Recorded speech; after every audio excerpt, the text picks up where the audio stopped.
kita akan berbincang-bincang mengenai video pembelajaran sebagai salah satu upaya untuk mendekatkan pembelajaran di masa pandemi ini kepada peserta didik.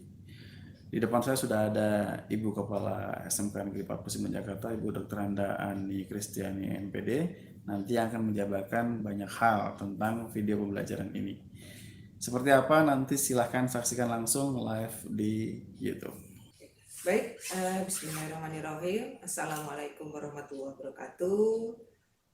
Selamat pagi, salam sejahtera bagi kita semuanya. Apa kabar Bapak dan Ibu sekalian? Insya Allah kita semua dalam keadaan sehat. Walaupun saat ini sebagian dari kita beraktivitas dari rumah, tidak mengurangi semangat kita, kinerja kita untuk kemajuan siswa-siswi SMK Negeri 49 khususnya dan SMK Negeri 49 pada umumnya. Bapak dan Ibu sekalian, syukur alhamdulillah beberapa waktu yang lalu boleh dikatakan hampir semua guru sudah menggunakan Google Classroom sebagai sarana dalam pembelajaran jarak jauh. Ya, hanya saja memang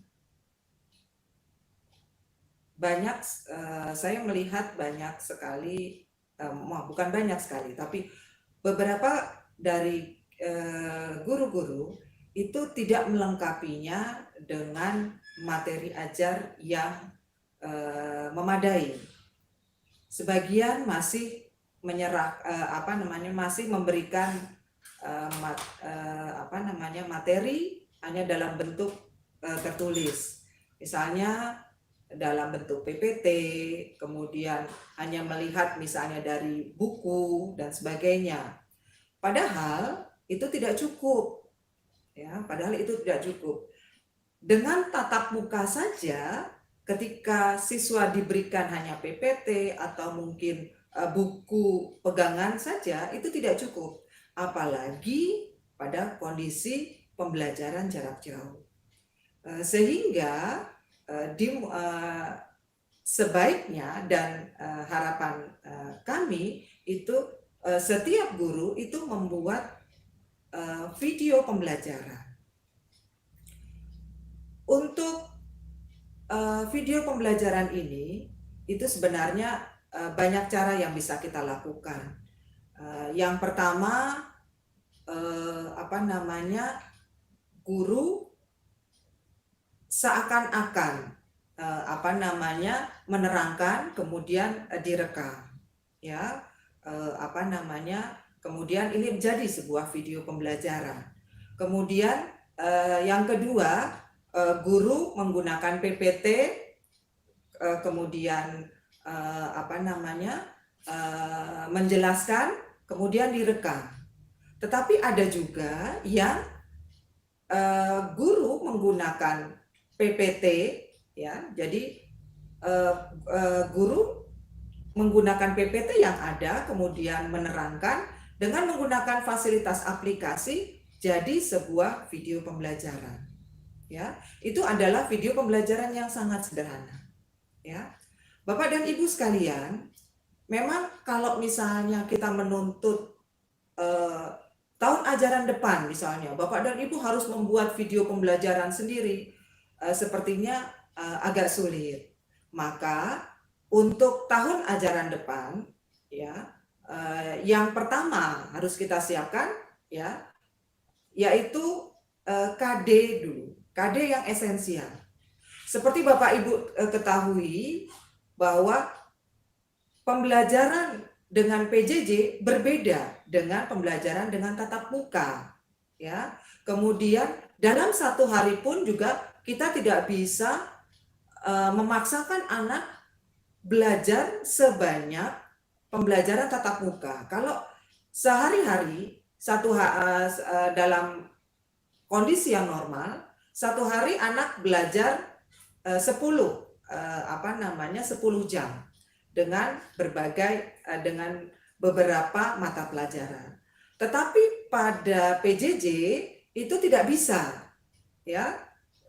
Karena kalau misalnya anak kita tuntut belajar, misal dari pukul 6:30 sampai dengan jam 3 melulu melihat HP, pastinya anak-anak akan berat, ya. Selain matanya juga lelah, kemudian jangan lupa kuotanya juga, terkadang internetnya juga tidak mendukung, ataupun juga HP anak-anak itu kurang mendukung.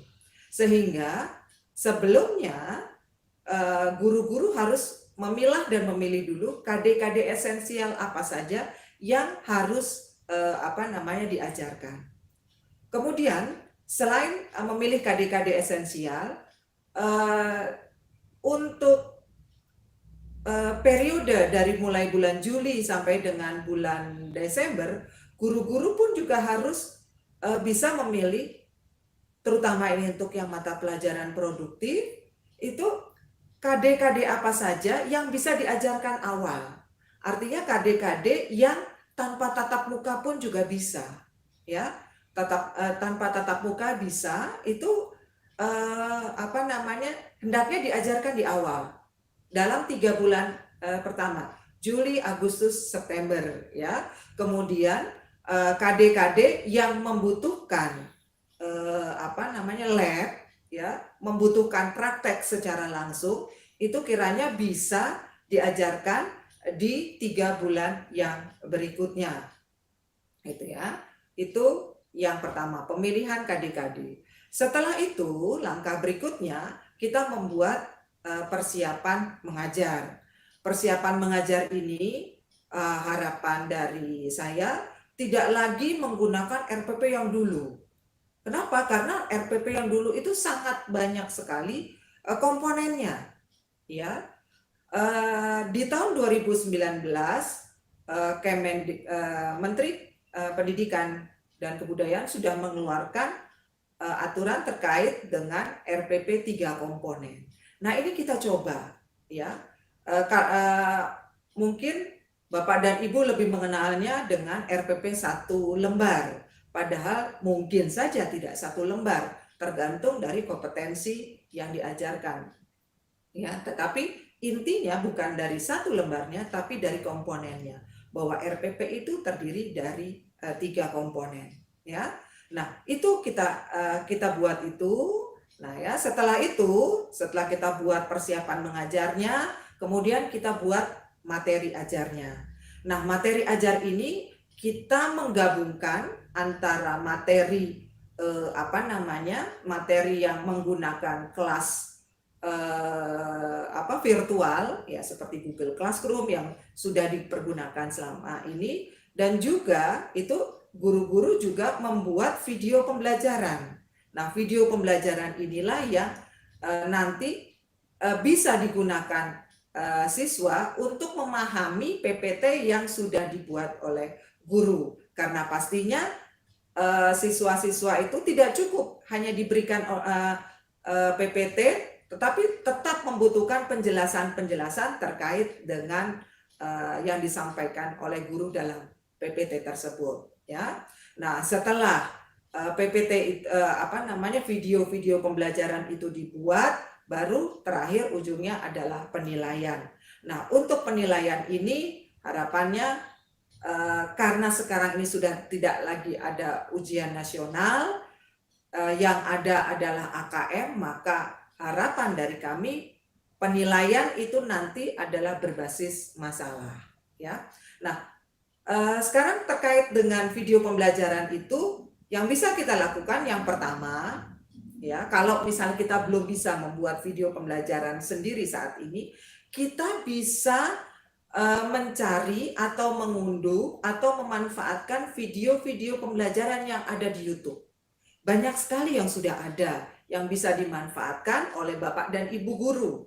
Tinggal disesuaikan saja dengan kompetensi yang akan diajarkan.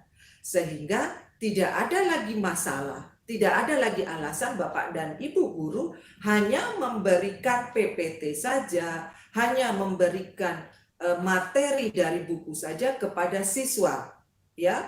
Bagaimana anak mau mengerjakan tugas apabila dia tidak mengerti? Ya, tetapi dari video pembelajaran itu siswa dapat memahami materi yang diajarkan sehingga ujungnya adalah siswa bisa mengerjakan tugas-tugas itu. Ya, mungkin itu saja yang bisa saya sampaikan pada pagi hari ini. Terima kasih atas perhatian Bapak Ibu sekalian. Semoga kita semuanya senantiasa sehat dimanapun Bapak dan Ibu beraktivitas, bisa saja pada saat ini sedang berada di sekolah, karena saat ini sebagian dari guru-guru kita sedang bertugas di PPDB, dan sebagian dari Bapak dan Ibu pastinya saat ini sedang bertugas di rumah melaksanakan PJJ. Selamat bertugas, semoga kita semuanya senantiasa sehat. Assalamualaikum warahmatullahi wabarakatuh.